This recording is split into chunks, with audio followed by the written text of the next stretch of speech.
Okay, this is early for me, so I suspect I'm going to catch everybody on the replay crew. And that's all well and good because we're having kind of a time here about a bunch of things going on.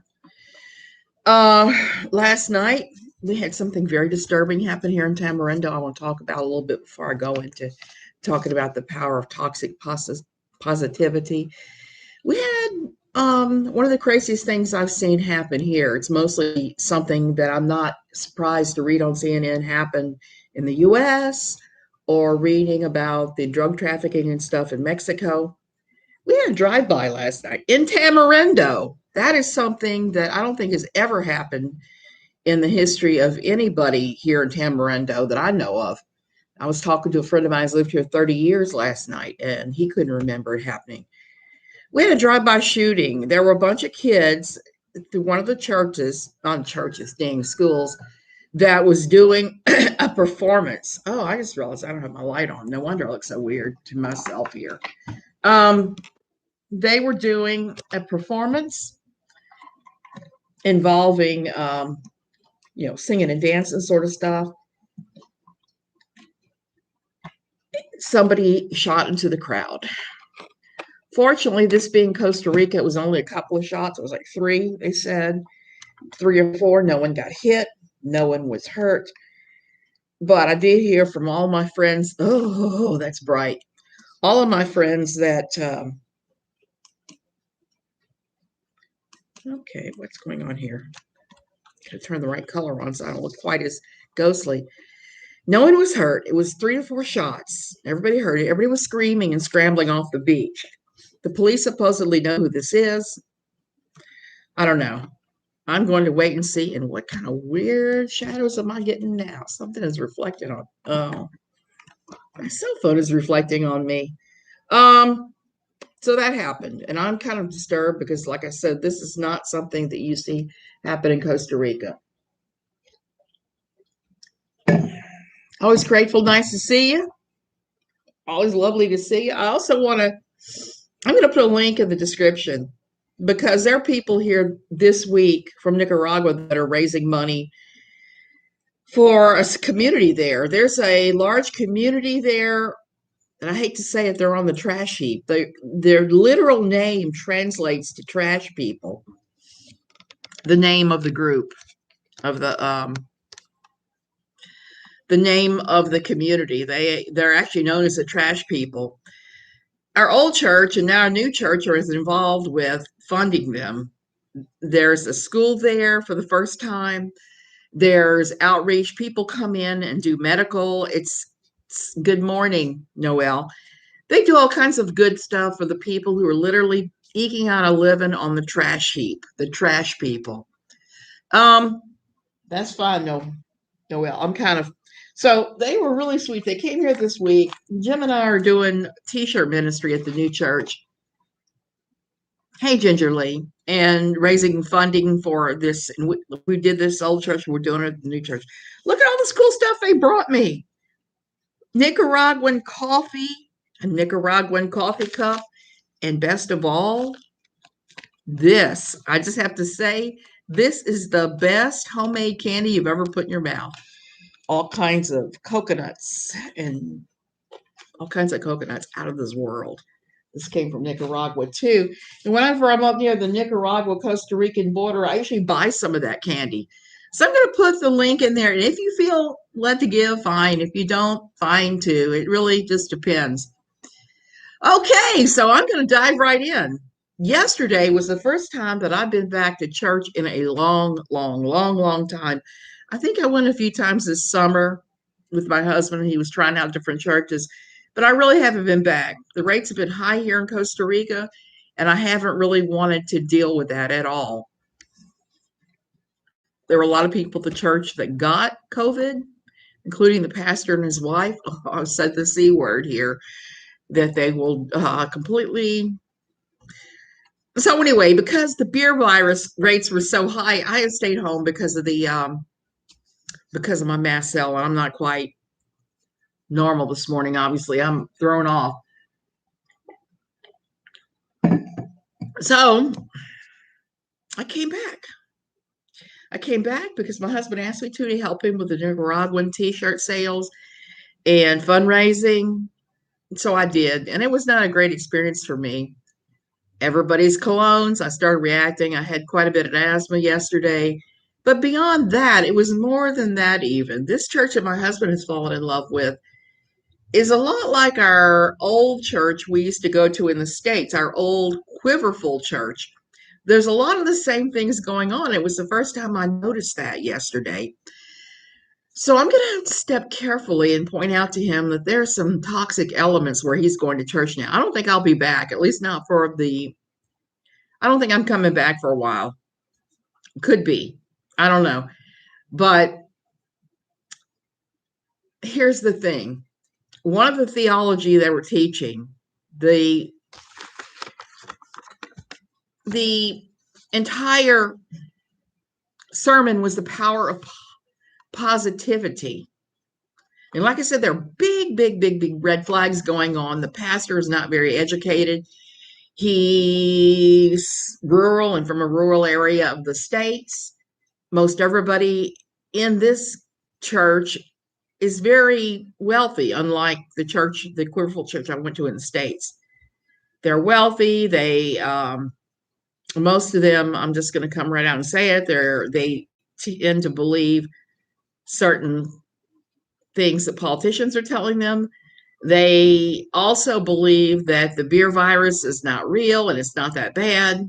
There's just a lot of things going on that went on at my last church, not last church, that went on at my old Quiverful church, and our last church here in Tamarindo is doing these things too.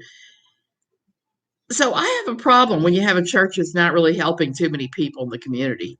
Now, this church is doing better than most of the others, but there's so many things that I'm starting to look at and go, I'm not sure I can sign off on that. But the biggest red flag for me was yesterday, the power of positive thinking, or as I said, the power of toxic positivity. Here's the big deal about that. This is a really common control trait in churches that are the actual C word, the CULT word. What they do is they will use this positive thinking spin as a way to shut down all discussion. They'll shut down any kind of critical thinking skills, any criticism, and they'll do that by using this crap against you. Keep sweet. You're exactly right. That's exactly what they'll do to use against you. It shuts down discussion. It shuts down any kind of criticism, any kind of pushback. It shuts down critical thought and the people that are attending.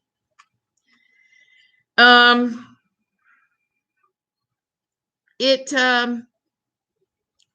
one of the more I consider evil theologies. You're very familiar with it, Noel? Yes, because one of the things that it does that I think is evil, and I haven't talked to my husband about this at all, I'm going to have to, is that if you were depressed or you have anything wrong with you, but especially if you're depressed, this theology denies what it is you're actually feeling. It makes it useless. It says that you're being selfish by having feelings that aren't happy, happy, joy, joy, happy, happy, joy. I don't know if any of you ever watched Ren and Stimpy back in the day. My kids did, and I watched with them, but I used to laugh at the Happy, Happy Joy song. In the episode where Ren had the thing put on his head to force him to be positive in everything, happy. Scientology says, make it work. It's duty or sin. Yes, yes, yes. So if you have any sort of thing going on at all, they'll immediately blame your sin. They'll say you have unconfessed sin in your life that's creating this, or you're being selfish. That's another thing. If you're selfish or you're demonically addled or whatever, they'll push it on you.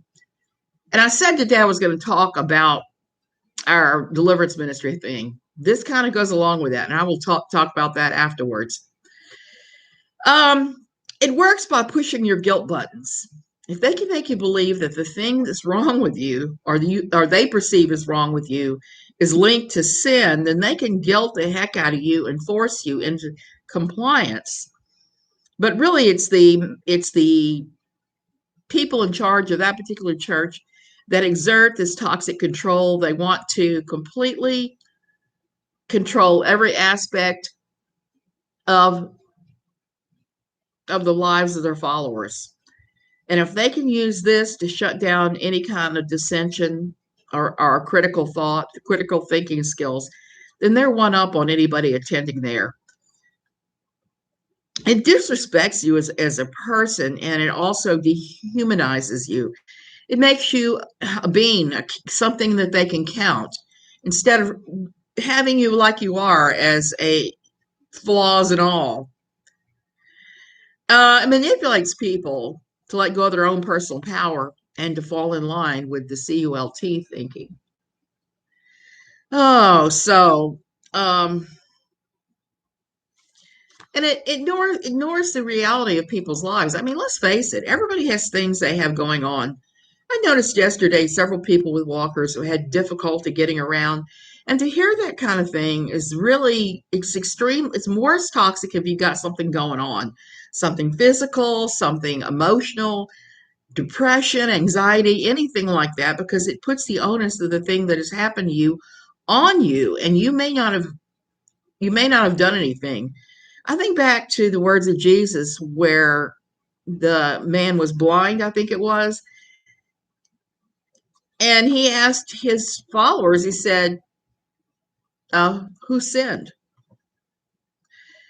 Implying that nobody sinned. This man had been blind since birth. He'd been born like that. So there was really no sin attached to it.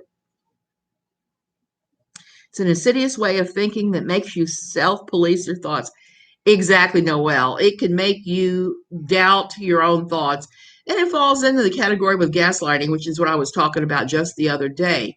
It turns you into less than human and insists that there's only one right way to do everything. And we all know that that is certainly not true. There's not one right way to do everything.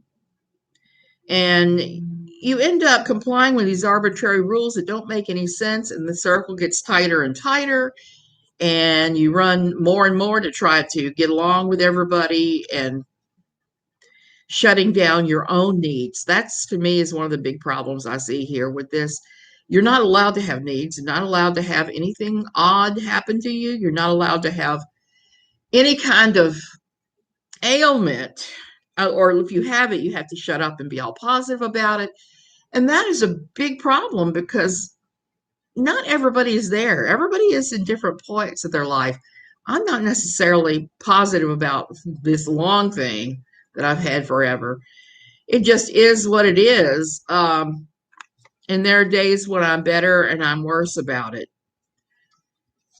So I have nothing but compassion for people who are struggling. Unfortunately, in these ultra positive churches like this, they teach this positivity thing. Most people there are they look down on people with problems. Said, well, if you were a better believer, you maybe, oh my goodness, somebody's out there. Oh, I know what they're honking. Never mind. The trash truck is right out there, and there's somebody stuck behind the trash truck that cannot be bothered to wait for the trash truck to pick up everybody's trash. And we certainly have our share of rude drivers here. So back to what I was talking about. If they can get you to doubt your own thinking, if they can get you to ignore who you are and to go along with this toxic positivity, and there's nothing wrong with being a positive person.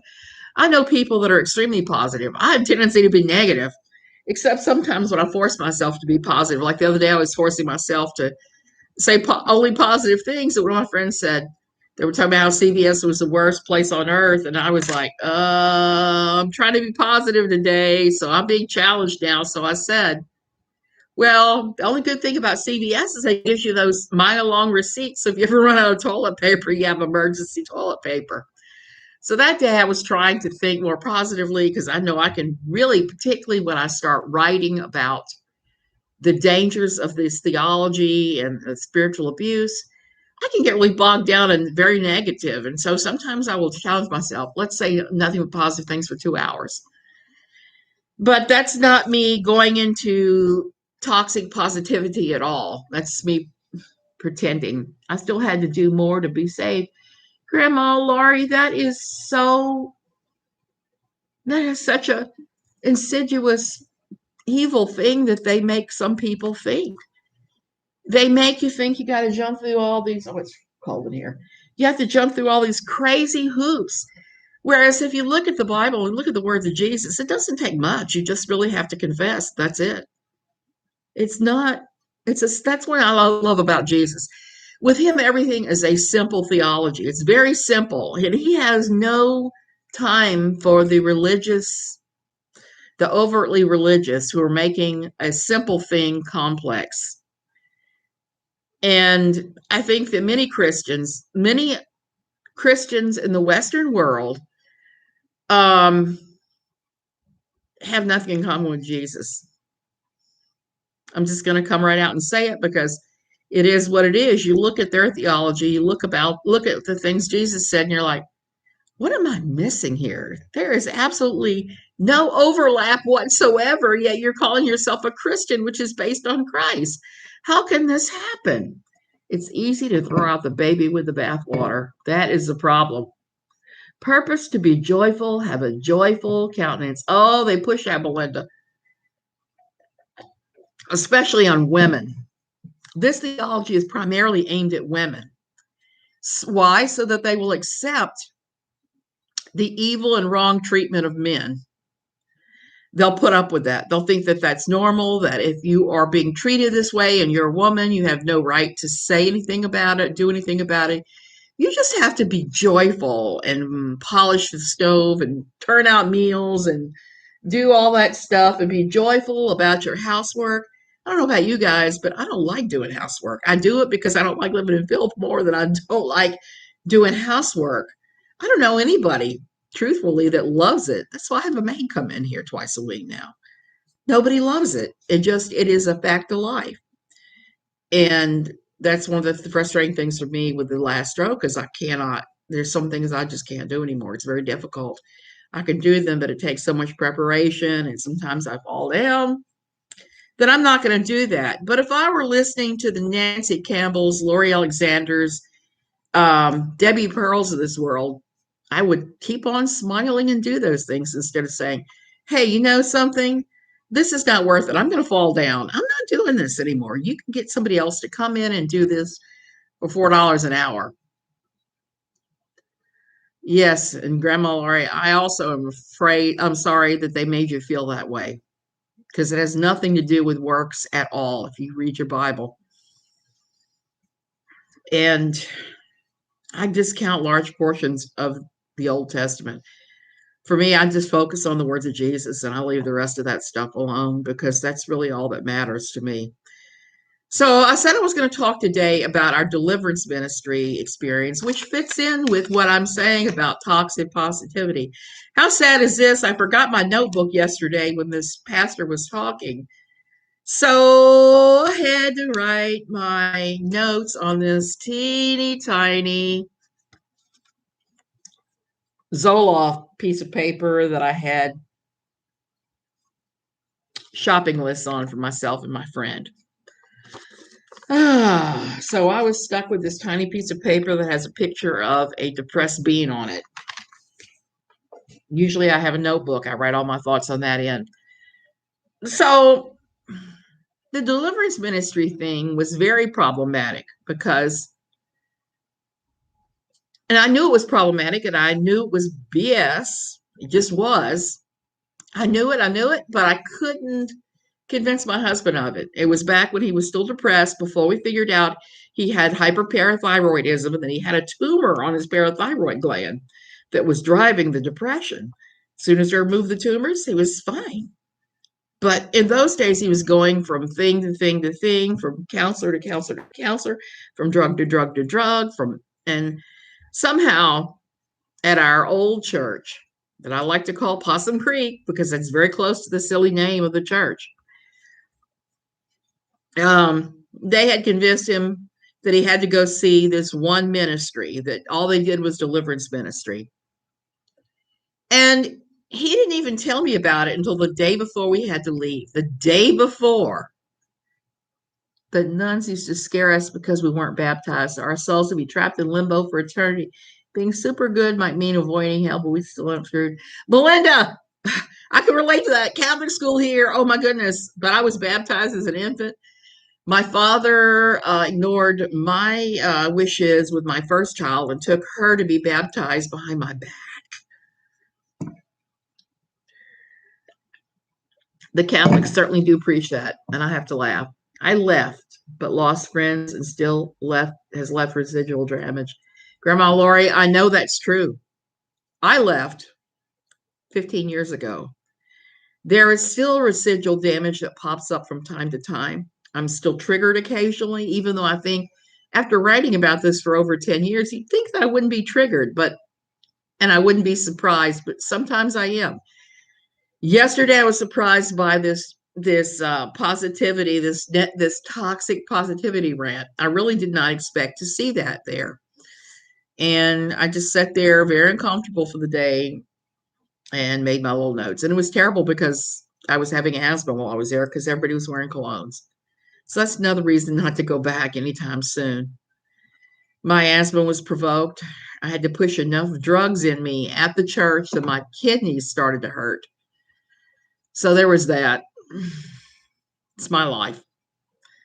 I'm not whining about it, but I'm not going to pretend, oh, I'm so excited to take all these medications. I'm excited that I may have some demon in me causing this, because I've certainly heard that. And these people that we went to the deliverance ministry of, they taught that. They taught all this toxic BS.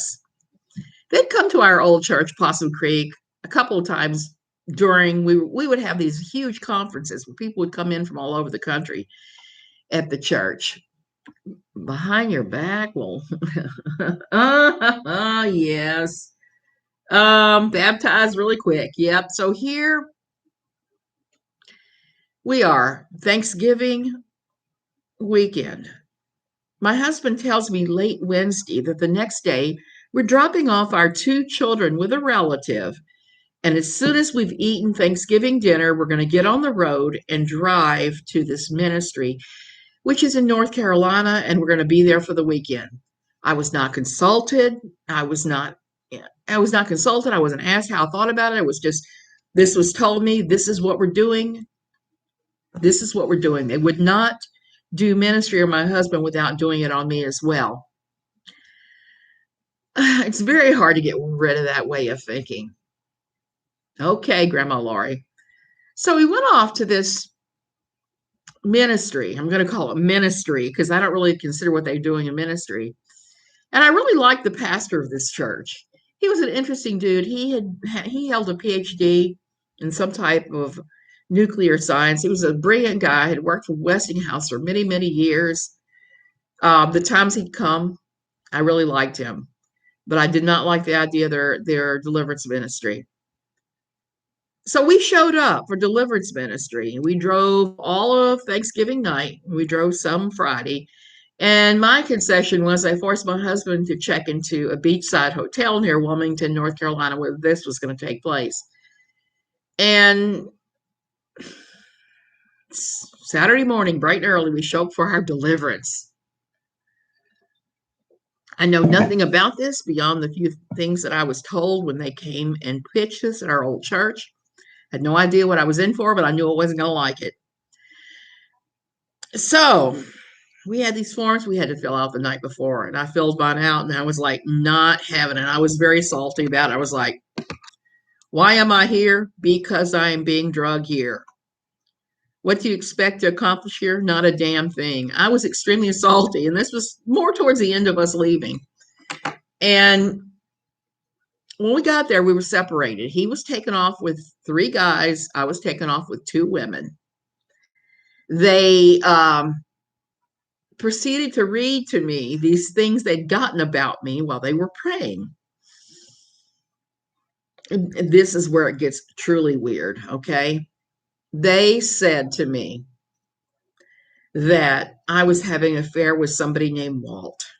That was one of the things they told me about myself.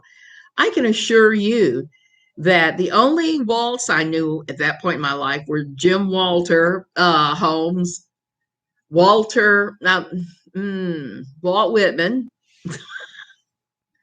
and maybe Walter White. I don't know if I was watching Breaking Bad by then or not, but that's it. I don't know anybody named Walt in real life at all, and I can assure you, of all things, I definitely was not having an affair. They told me I was having an affair.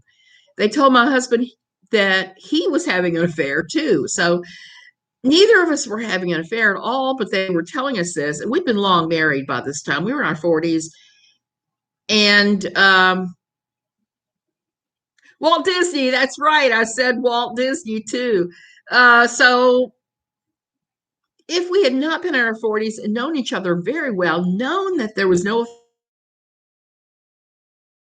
affairs, imagine being a young couple, I hadn't been married very long, and being told that each one of you was having an affair. Think about the damage that would do, the extreme damage. They got a lot of things very wrong. I don't even remember what all they said about me exactly. They told me that my writing was a way to self comfort because I was doing a lot of writing even all the way back then. They told me that was all about self comforting instead of what it really was, a passion. And it's still sort of a passion of mine. So the stuff they said was just ridiculous. Most of it was not true. But I laughed when I got my husband's back because the things they said about him were utterly ridiculous. They said he loves Star Wars. This is a man that thinks science fiction is silly, who has always groaned and rolled his eyes when I watch Star Trek, much less a Star Wars movie or anything like that. They said he loved fishing. This is a man I've only seen go fishing once or twice in his entire life, and only because he was helping our friends that run a fishing camp in northern Ontario for teenagers. That's the only time I've ever seen him gone fishing. He does not even like to fish. He doesn't even eat fish. So there's that. So they got some really basic bedrock things about us both very wrong. One of the things that they told me about him was that he had a demon of rage in him. And if they did not do deliverance ministry on him and remove the demon of rage, he would kill me at some point. Now, we had some knockdown, drag out fights in our marriage, but nobody has ever gone physical at all. And there's no indication anybody would kill each other, even though there have been some screaming, yelling matches, far less lately. But back then, we would still sometimes have them. We would have these knockdown, drag out fights of all things about healing, because I bought the whole healing ministry thing from Bethel and was, I mean, seriously into that for a long time. And he would say, I don't think God works like that. God doesn't heal people very often, or if all at all. And I said, what are you talking about? God always wants to heal, wants to heal. So we would have these knockdown dragouts about the stupidest theological things like healing. We don't do that anymore, thank God. Because sometimes he will now say blah, blah, blah. And I'm like, whatever. I'm not fighting over that. So it's very controlling, Noel. So they had me in there 3 hours. They talked to me up and down the wall, all around, and tried to get me to admit to stuff. And the two ladies who were running it said, you are very closed off and very unaccepting of this. I was kind of like, you think?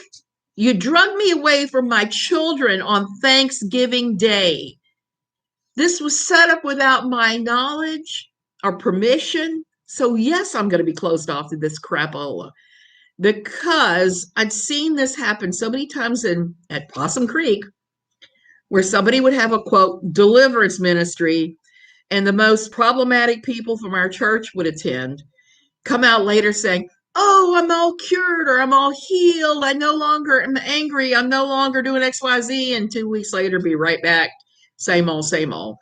So this is something I had looked at and said, yeah, this is a pile of BS. So after 3 hours, I wonder about that too, Noel. After 3 hours, yeah, they are super toxic. And I figured that out on my own when I was there after seeing the damage they did with some of the people I knew. So after 3 hours, they're pretty much trying to get me to admit to stuff that was not true. pushing their own ideas about everything on me. I was just done. So what I did was I left, told them, you better wind up your praying. I'm going. I'm not sitting here and listening anymore to this nonsense because this is nonsense.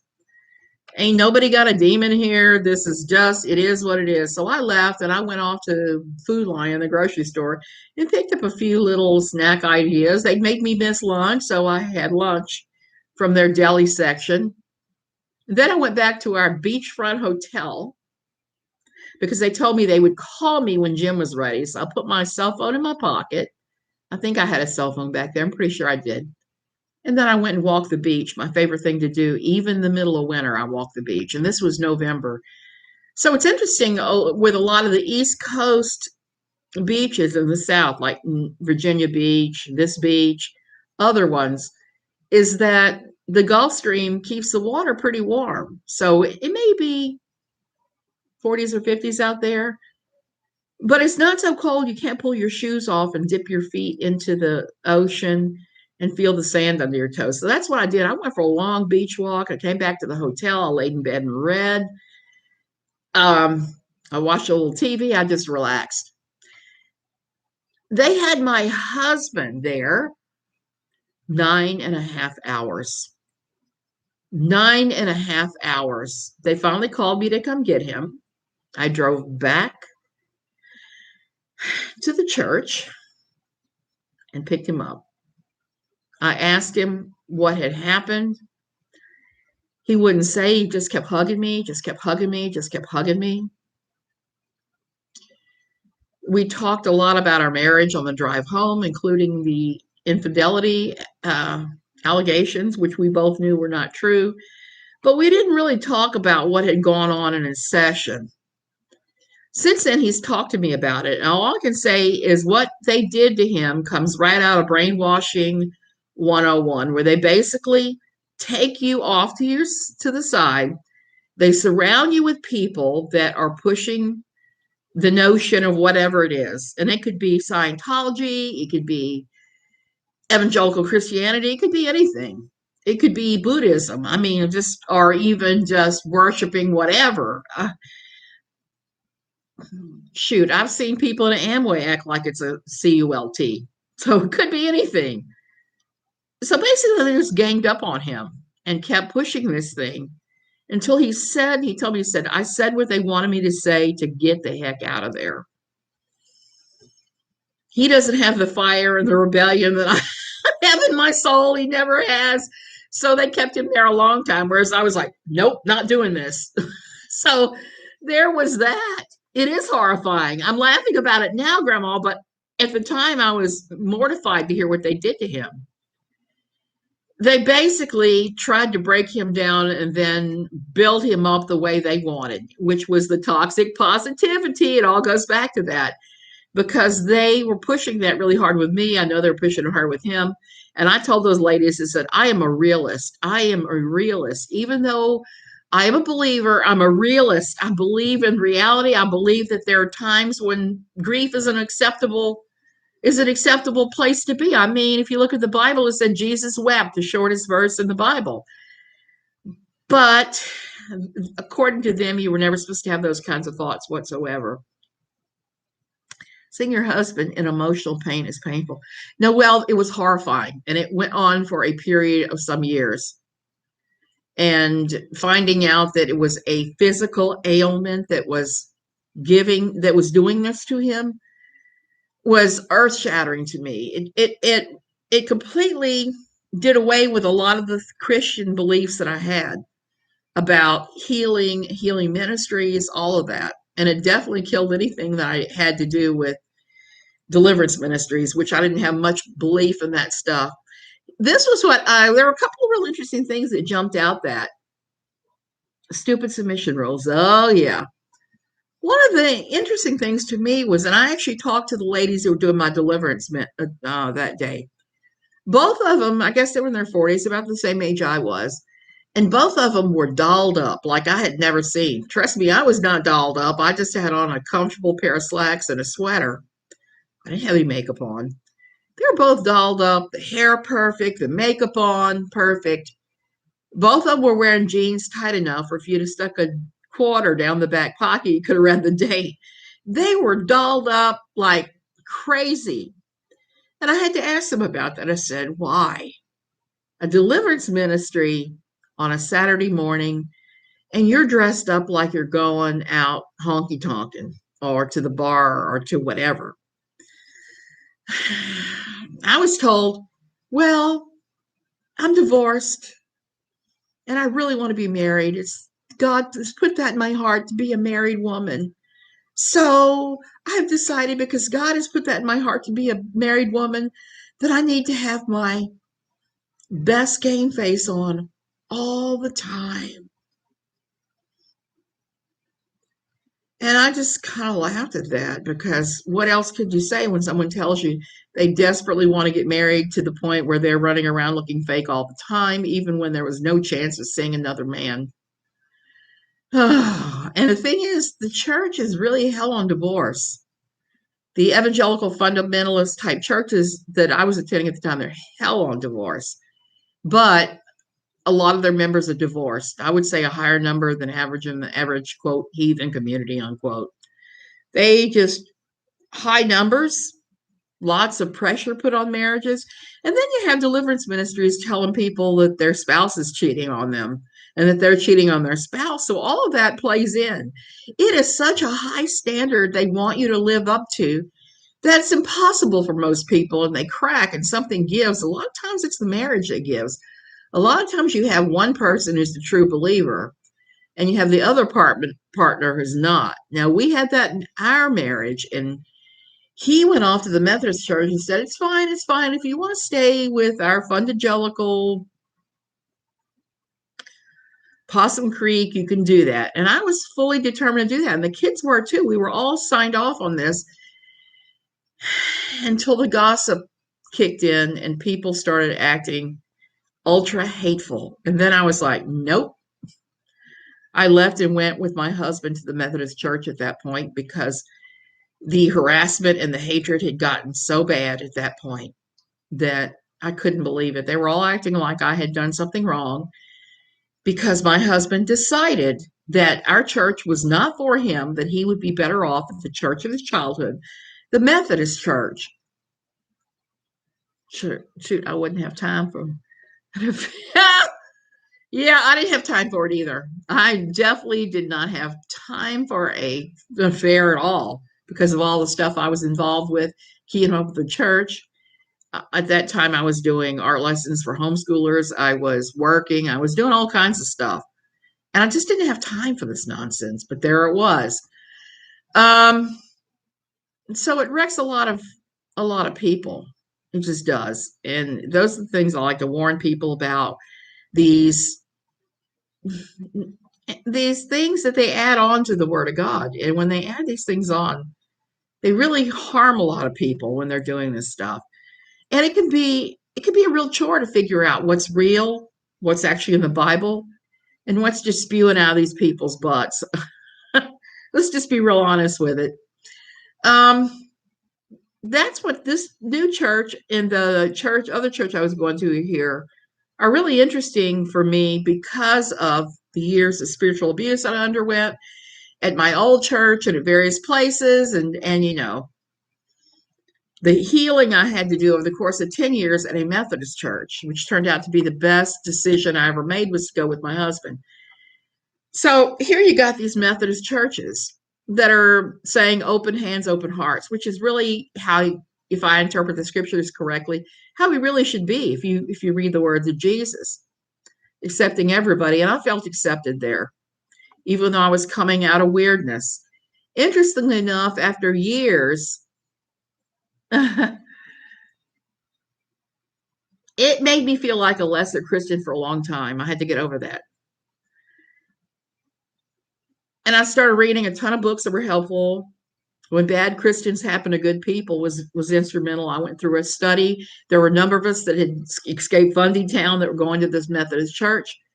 And that was good, because later, 2 years later, a year and a half later, when Possum Creek imploded, we ended up with a pile of Possum Creek goers for a while.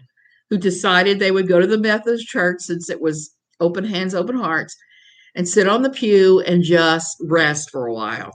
So that was good because that gave me an opening into going and talking to these people to I hate to use this word, ministering to them, just being able to meet them where they were at that moment and say, look, you're not a lesser Christian. What happened to you was spiritual abuse. It doesn't determine anything. It doesn't determine the end of your walk. It's nothing like that. Um, but it's hard. These things are so hard to recover from. And that's why I wrote For All That Time in NLQ. And that's why I'm starting to talk about them again here. I thought I was done with this when I left NLQ. I thought I would never have to even think about these things. But here I am. I'm in a new spiritual community for 3 years. And there were a lot of things that I didn't really like, that I was uncomfortable with. But I just didn't engage, and I just didn't engage with those things. So when that place went super crazy and we left, and now it's gone even crazier. Now they are a deliberately anti-vax church or anti-vax. They don't believe COVID is real. And I know they're not alone because yesterday, as I was helping my husband with his t-shirt selling tour, which is his big thing, I overheard a lot of talk of people standing around talking near where the t-shirts are. I've never heard so many cliches thrown out in my entire life. I'm sitting there listening to all these rich people that don't do a whole lot for the poor in the area. They aren't involved with the food bank or any of the other things that need to happen. Spouting cliches about it. And not only spouting cliches about it, but they were saying a lot of the same stupid anti-vaxxer beer bug stuff. I just couldn't believe it. One guy, I heard him say, and I quote, I may not be exact quote, but close enough. He said, I don't get what the big deal is. You know, if everybody ran out and got it, this would be over with. No compassion for the fact that old people and sick people don't do well with the beer bug. They just don't. It's been known to take out larger numbers. I've avoided it. I thought I had it a couple of weeks ago and I did not, thank God. When I got tested, it was a negative, big negative. Negative. I've been negative every time I've been tested. So he was saying, in Costa Rica, you can't help but get it. Yes, you can avoid getting it if you wash your hands, use hand sanitizer, wear a mask, and socially distance. You don't have to get it. And now we have this new version. Omicron, Omicron. I'm not sure how they pronounce it. And I'm seeing more stupidity and a lot more people saying these things. And it's like, basically, Jesus said to think of your neighbor and to help others and that sort of thing. And so I'm seeing people that think it's perfectly acceptable to pretend that a dangerous disease is the invention of some scientist, and therefore, as a Christian, it falls upon them to just deny that it's a disease and to go after anybody who thinks differently about it. Jesus wept. That's all I can say about that.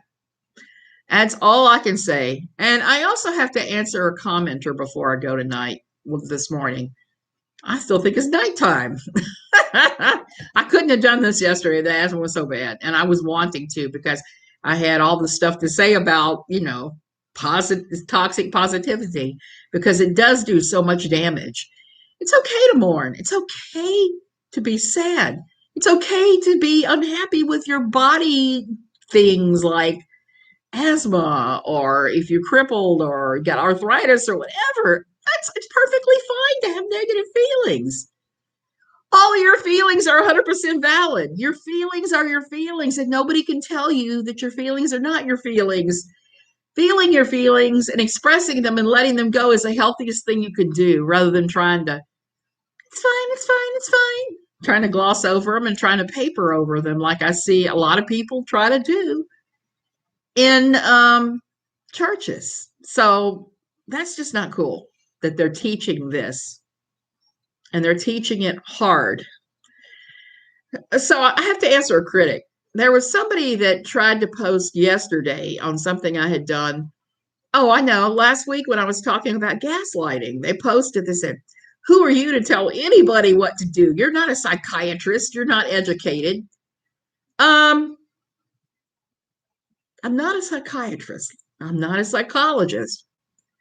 What I am is I have worked in social work before. I've held a social work license. When I worked with the US military years and years ago, I had that license. I've worked at the Children's Residential Treatment Center. I have a lot of experience in this field. And 11 years ago, I started doing NLQ. I'm very educated in that sphere. I've taken tons of psych classes to be able to get to where I am, in the social work field. And sadly, I know from personal experience just how dangerous a lot of this crap is in these churches. So that's my experience. That's what I'm approaching this from. I'm approaching this from 15 years in a very toxic church, combined with my own education, my own experiences, the fact that I held licensure for a while. I'm coming at it from there. So I'm not, this person seems to think I'm just another bored housewife who barely graduated high school. That's not true at all. So I am not saying that I'm a psychiatrist or a psychologist. I'm approaching this from my own experiences. And yes, from some training and education. So there's that. So you guys have a great day. I am not going to do much today beyond laundry.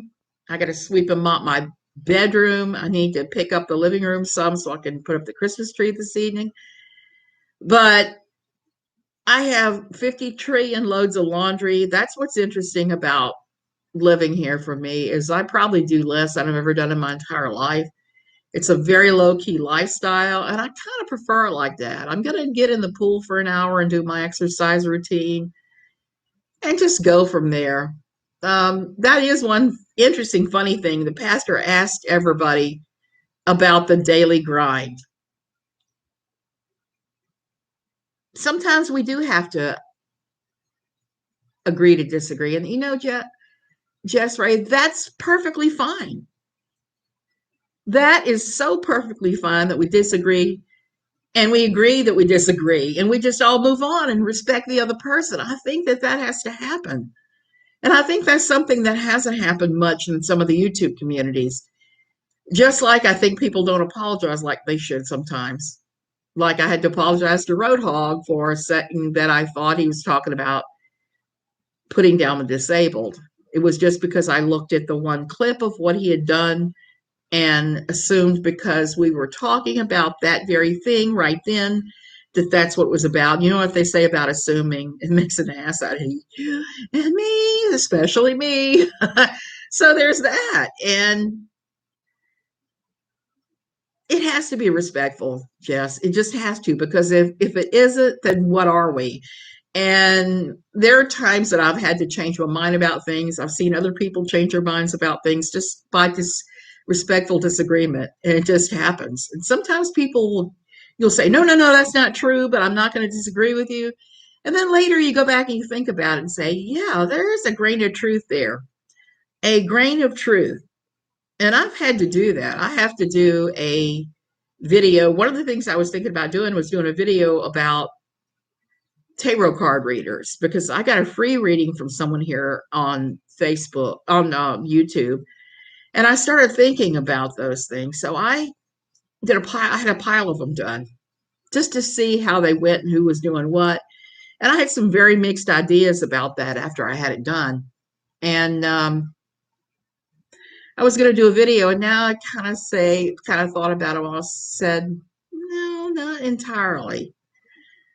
The person that gave me the original reading, I was thinking they were way off on a couple things, but it's actually turned out to be right on the money what they had to say. So it's not something I know enough about to do much of a deep dive in. But it gave me an interesting thing to focus on for a few days while I was having it done, just to see what was going on. Um, so there's times you're going to change your mind about what's said, and it could be a long period of time over months while you're thinking about these things.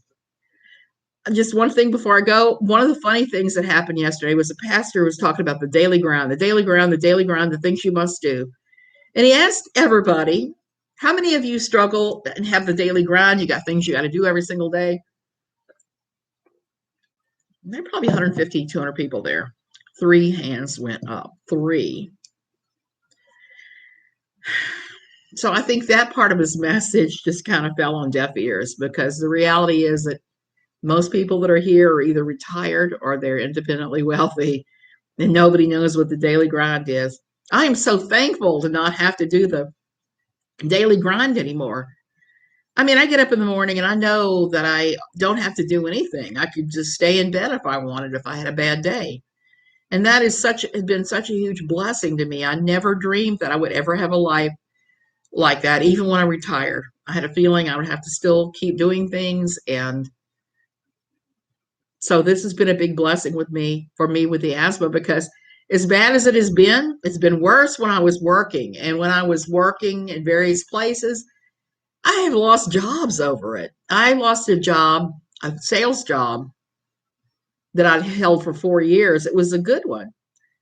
I lost my spot at the clinic because I kept going into anaphylaxis. And the head doctor there said, "Oh, that's not possible to be that allergic to so many things." And he fired me for it. He fired me. So, just the fact that I don't have to work now, and then I'm just doing all this stuff, doing what I feel like doing. If I get up and say, I got a day where I'm going to stay in bed and read, that's fine. I have a day where I say, I'm going to go to the beach today, and then I'm not doing nothing. And we've got pizza in the freezer. We're going to take out and we're going to have pizza. I'm not cooking. That's all fine. And I wish that for everybody eventually, because it's definitely the most freeing thing I've ever experienced, not having a schedule. So you guys, take care. If you've been injured by religion or by just religious people, I wish you healing on your journey to spiritual wholeness again. Spiritual abuse is real and it's insidious. I'm going to keep talking about it. I'm going to keep talking about this, so the people that think I suck for this, they can go kick rocks as far as I'm concerned. Okay, see you guys later.